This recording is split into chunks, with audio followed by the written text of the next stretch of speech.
Buyer's remorse. Hello and welcome to Buyer's Remorse. I'm Darren. I'm Justin.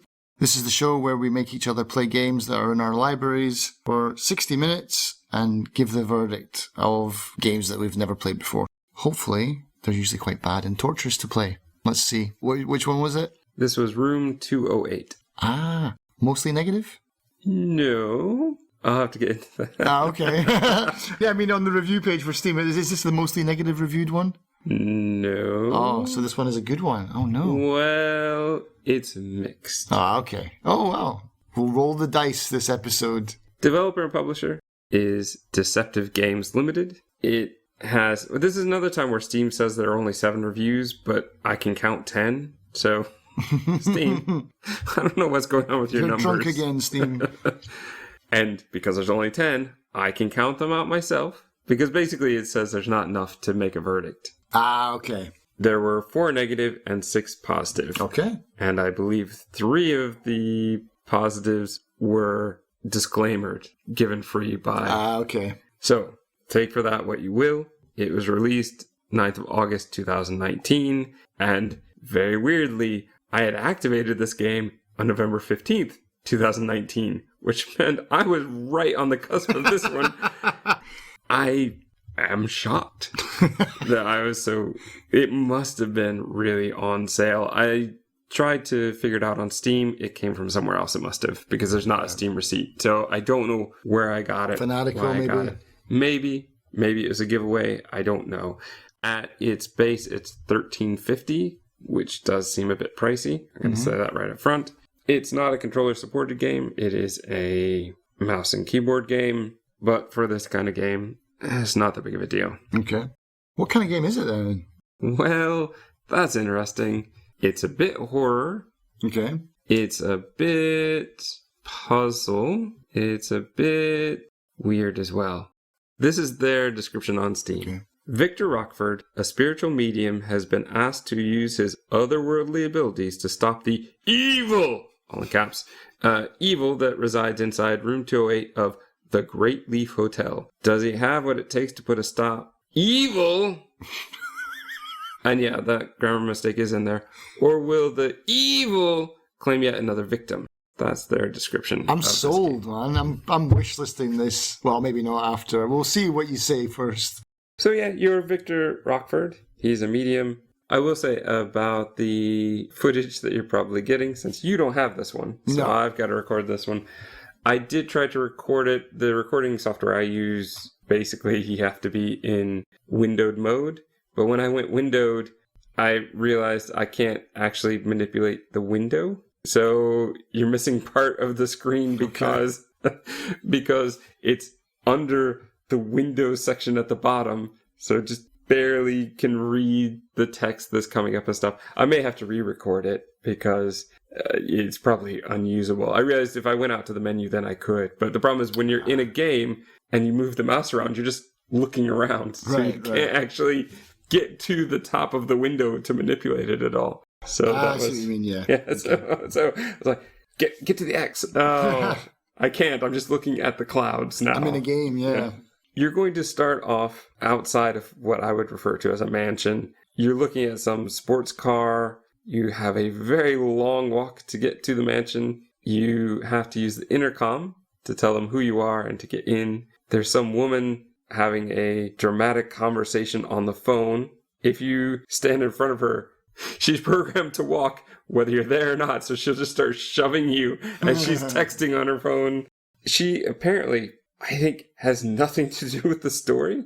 Maybe she does later, but certainly at the beginning in the first hour, she has nothing to do with the story. I don't know why she's there. Maybe she's a distraction. Right. You go inside the hotel. You talk to... Some of the text in the game is very funny. Like it'll say clerk. And then he says, well, I'm the manager here. I was like, why didn't you call him manager when I hover over him? You can hover over... so much stuff that you can pick up and look at and put back down. Right. But most of it is pointless. You don't really need it. Nice, I guess, because you can interact, but not what I want, I guess. When you talk to this guy, what's his name?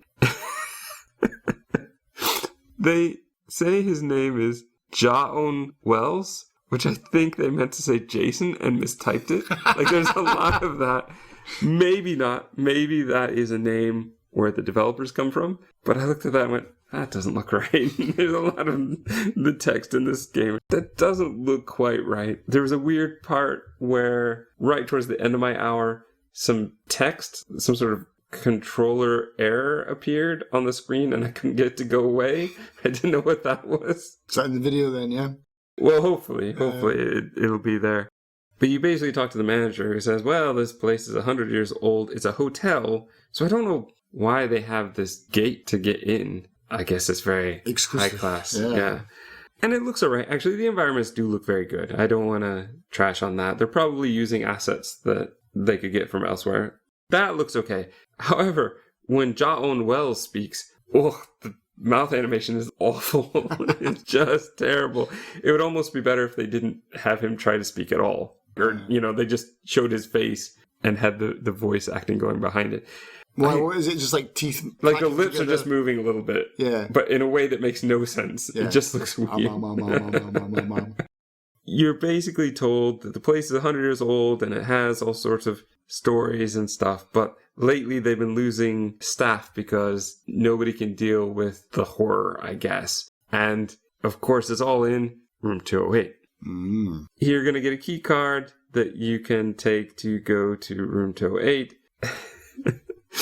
And if you dare try to talk to the manager, Jaon Wells, again, he's going to say, pardon me, but I'm very busy. And yet he just stands there. He literally does nothing.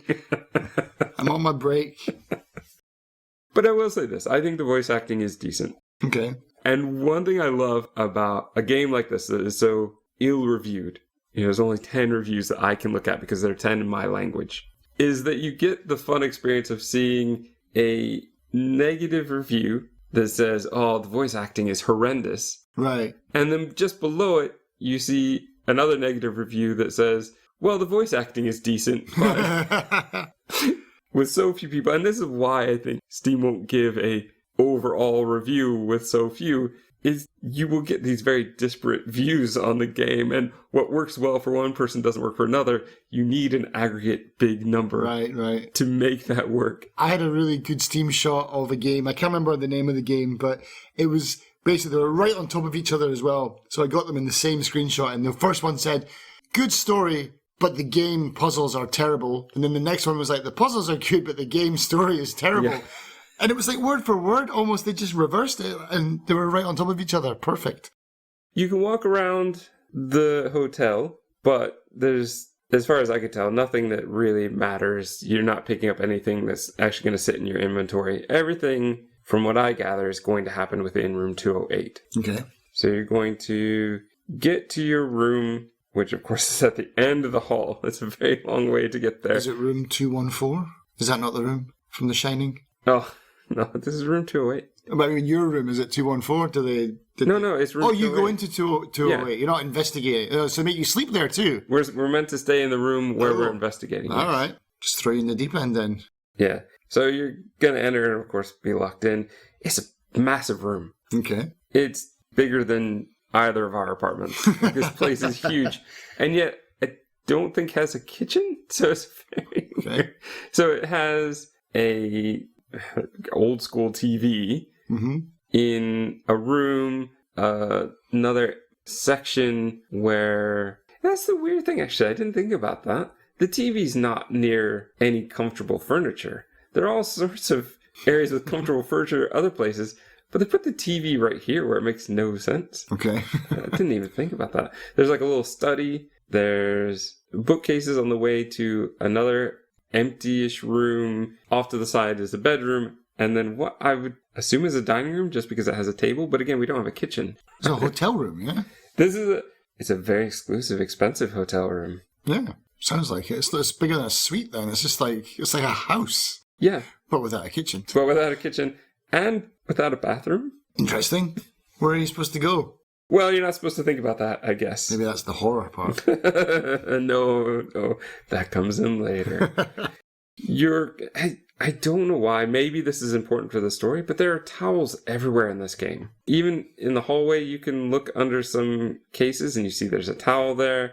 In this apartment or room, there are just towels in every drawer, under the bed. But no shower. No. Okay. They're all over the place. So like I said, maybe this is important to the story, but I didn't get to that point. I don't know. But there are towels everywhere. Just in places where they shouldn't be. And this place is really expensive, I'm assuming. Right. So why do you have what looks like a used towel under the bed? Or under the nightstand? It's very weird. That part is very, very weird. The ghost likes towels. So nothing really to do until you go to sleep. So you need to go to sleep. Go to sleep, you wake up. The voice acting says, oh, the room is very different. Which I'm glad they did, because I wouldn't have noticed right away the room was different. What I noticed was the fact that the colors had all changed of the air around you, and it has this weird yellow bubbles that float up, or dust mites that are floating up instead of down. Yellow bubbles or dust mites. You'll have to see it in the video, I guess. Yeah. But yeah, you're going to now walk around, and things have changed. In the main room, there's a orb on a pedestal. There's an orange crystal, and then 3 areas where clearly crystals are missing. There is just all sorts of little things have changed. There was a suitcase in the dining room that you can now open and look at a note. And what's most important is as you're walking through the area where I believe the TV is, a ghost is going to appear and start talking to you. And she's going to say she's trapped and she needs help to get out. In the TV? Not in the TV, just in the area where the TV happens to be. Okay. To help you, you're going to get access to other dimensions. Sweet. So everything's going to happen in this room, but going to the different dimensions... Like layers of the same Each room is a little bit different. Okay. It's a good way to use a budget. It's not bad. It's a good concept. The lights turn out when she's there. We see her... And, well, we don't see her mouth, so the animation is decent. And she's black and I think it's a purple flame that's around her. It's a good look. I enjoy that. But what I don't like is they keep turning the lights out all the time. Okay. So all the time you'll be walking around or something will happen and all the lights are turned off and you got to go back and turn them on again. Oh, so it's not like an episode where it's like it goes black because there's a ghost presence and then they switch back on again. You got to go back and physically put all the lights on again. Yes. Like, oh, can you not come in and talk to me? Because every time you do, I have to turn the lights all back on again. Piss off, ghost. Lights are a real problem because in every other dimension, it's dark. And if it's dark, you're going to go crazy. Oh, it's one of those. Yeah. And they don't give you a flashlight. They give you a lighter. And you have to keep finding more lighter fluid. Oh, this mechanic is so old and done. I hate this mechanic. And boy, that tin of lighter fluid must be mostly empty when you get it because it doesn't last very long. 3 drops. Yeah. I have since looked at one of the reviews that I think helped me understand that I was probably doing this part wrong. In the rooms, like in the study, there's a glowing orb. And you click on that and that's what will take you to the other dimension. Apparently, if you stand in that light, then it will help prevent you from going crazy. Whereas I thought I had to run back to the main starter dimension in order to not go crazy. And so I think I was doing an extra step I didn't really need to. I could just keep running back. Still irritating, but a little less irritating than having to go through the loading screen every time. Right. So how long does it actually take you to go completely crazy? And is that a lose condition then of the game? Yes, because if you go crazy, the demon comes out and gets you. Okay. So how long do you have to stay in the darkness for that to activate then, is it? I don't know for sure. I will say I died twice while I was playing. The first time I wanted to see how long it would take, and then the second time was... it just happened. Okay. It doesn't take very long, it seems. A couple of minutes versus... Yeah. Basically I'm asking is it a couple of minutes or is it like 10 minutes? Is it a long time? At first, it felt like it was okay, but then towards the end of my play, it felt like it was getting shorter and shorter. Okay. And maybe that is a lose condition of once you get caught once, then it's going to be shorter each time. I don't know. Or maybe the more you progress through the game, the shorter it gets. That could be. But yeah, I didn't like this. You can get pills to stop your craziness, but I only found one of those, I think, the whole hour. Just eating random medicine off the floor. Yeah. I wonder what this Well, does. there's text that tells you it's okay. Okay. Yeah. And there is a gauge. I think there's a gauge for your lighter, and your brain starts to turn red if you're going crazy. Okay. So you do have some indicators. However, because I was playing windowed and it was stuck behind the Windows taskbar, Right. I couldn't really see I could see the brain one, but I couldn't see the lighter fluid, so I could just guess it based on how low the flame was getting. That was also the other thing with the first time I died, was I wanted to see how low does the flame get and get a feel. Yeah. I didn't really time it, but get a feel for how long the lighter fluid would last. There are 3 sections, so there's one in the study that you can go into. There is in there a piano and some file cabinets. One thing that's really frustrating, I don't know what's going on with this, but both that and in the main dimension, I found confidential files, but I couldn't take them out and look at them. Oh. So I don't know if that's later in the game, but it was very frustrating. Because, oh, that's clearly going to be important. Here's something really interesting. Clearly it's not. Oh. I can pick up this brick and rotate it 360 degrees, but... But it's so funny when you try to walk in the dark. I just wanted to walk in the dark just for a little bit, and the character says, "Oh no, I shouldn't walk there, it's too dark." Aren't you a medium who's used to ghost hunting?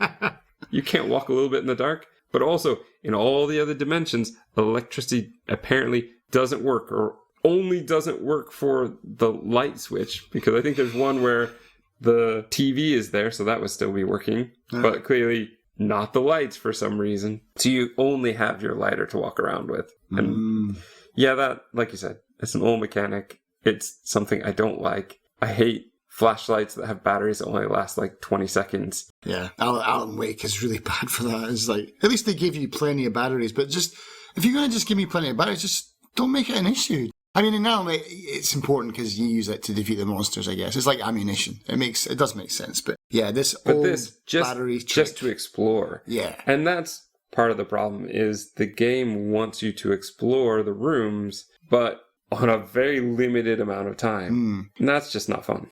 They do a similar thing with the Amnesia game, the new one, Rebirth. They do the same thing. It's like a match, so you got a match, and so you can see how much it's burning down until it burns down to your fingers. But you're still allowed to go through the dark. You do go a bit crazy and stuff, but it doesn't seem to really, it doesn't kill you. But I don't like this mechanic either. As far as puzzles, the ones I found either seem to be incredibly simple so far, or I could just guess my way through it. Mm-hmm. So there was one with a scale and an obvious green triangle you're trying to get the indicator to go into. Mm-hmm. And I found a weight, and I just had to keep finding more weights. There wasn't a trick to put exactly the right weight on. Just find these 3 and put them on. Okay. And that will give me the clock hand that in a different dimension, I put the clock hand on, and there's a button, and you basically can change the time 15 minutes at a time and just make it progress through. Mm-hmm. And so towards the end of my hour, there's some sort of note that says flip the time and something else, but I didn't know what the heck it was talking about. I was running out of time. Like, let me just try it. 4 times per hour, and a button you have to hit. So hit the clock, hit the button, hit the clock, hit the button, hit the clock. It worked out to be about, I think, 5:30, 4:30, something like that. So yay, now the gate is open and I can go into the other part of this dimension. But it didn't feel good. Yeah. It didn't have that, ooh, I solved it. I was like, well, I just pushed my way through. Yeah. There's another puzzle with all these sort of candles and a picture above it. And I think I have to match all the color candles to the color of the picture, but I'm just missing one of the candles. And this is the type of thing where with any sort of sandbox game, I don't know, is it in another dimension? Is it in this room and somehow I just can't see it? Exploring in these rooms doesn't feel great. Most of the stuff is empty. You'll get a set of drawers where you can open most of them, but not the last one. You can crouch, but you have to hold the button down to crouch. You can't. So as soon as you let go, you pop back up again. Yeah. There's just something missing to that, and it doesn't feel quite good. And the end is, anytime you die, just that demon thing appears. I guess you might be jump scared, but I knew it was coming. Right. Is that the horror aspect of it then? Only that? There are some sound effects and Okay. it builds up. I think they're trying to do a good job of it. It doesn't work for me just because this kind of game, I know that it's coming, so I think I'm ready for it most of the time. I know I'm about to die. Yeah. Okay. And it doesn't really jump right in your face or jump at you. It just sort of appears, and then the text, you died. Very Resident Evil. And that's pretty much the game. You can go into different dimensions. You have different orbs that you can jump through. It's a great concept, but I just feel like it's not done very well here. Right. The question would come then, do I plan to finish it? I'm not sure. This is the kind of game that I might finish, but only if I had a walkthrough by my side. There's no hint system, and so often, like, I need the green candle. I don't know where the green candle is. Can I find the green candle now, or does that come later in the game? So in what dimension? Yeah, and what dimension. So you're jumping in and out, and also having to deal with, am I going to die because I'm going to go crazy?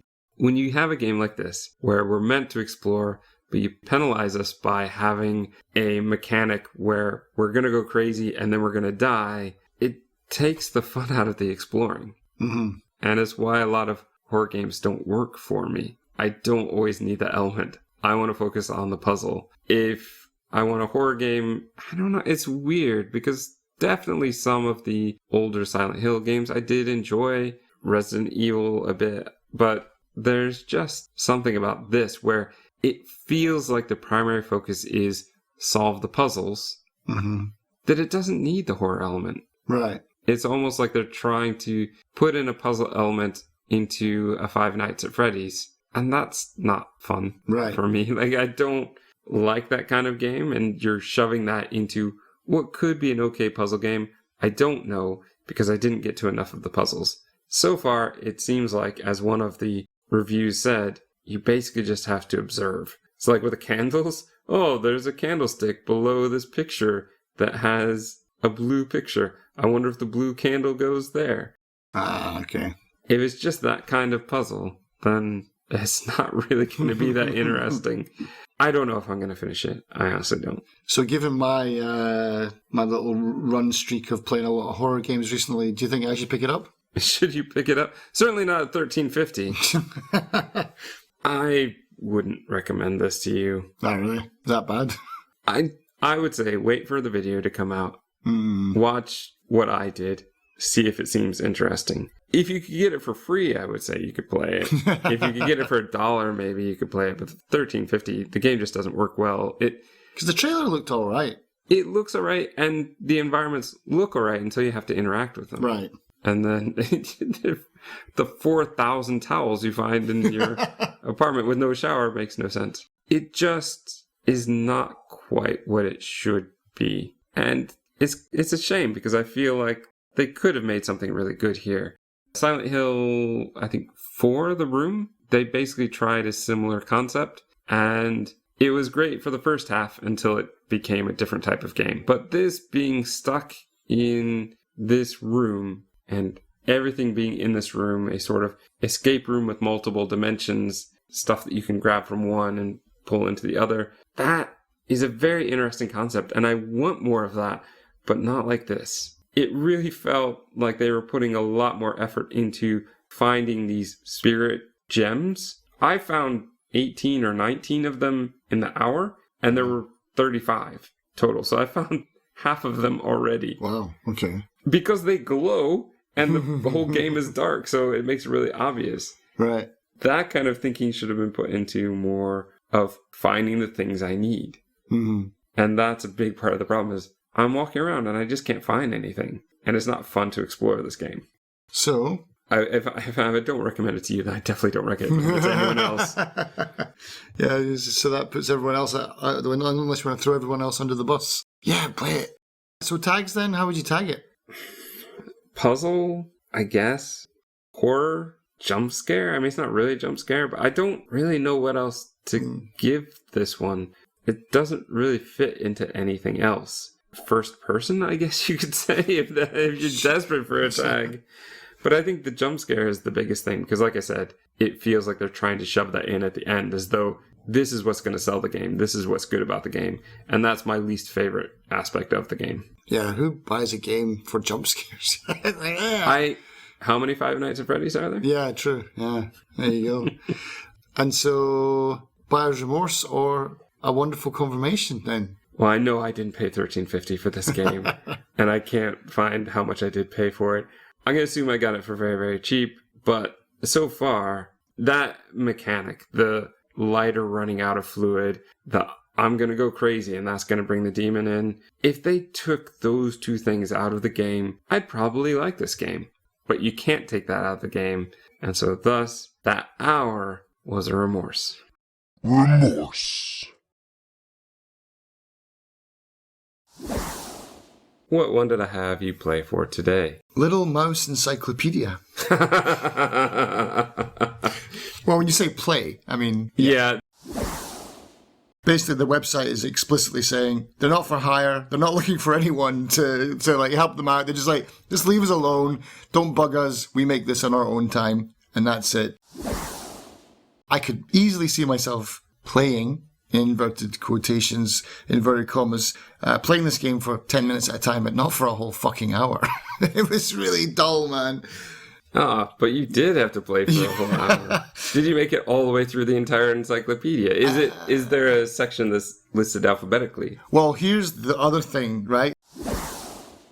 All this and more in the next episode of Buyer's Remorse.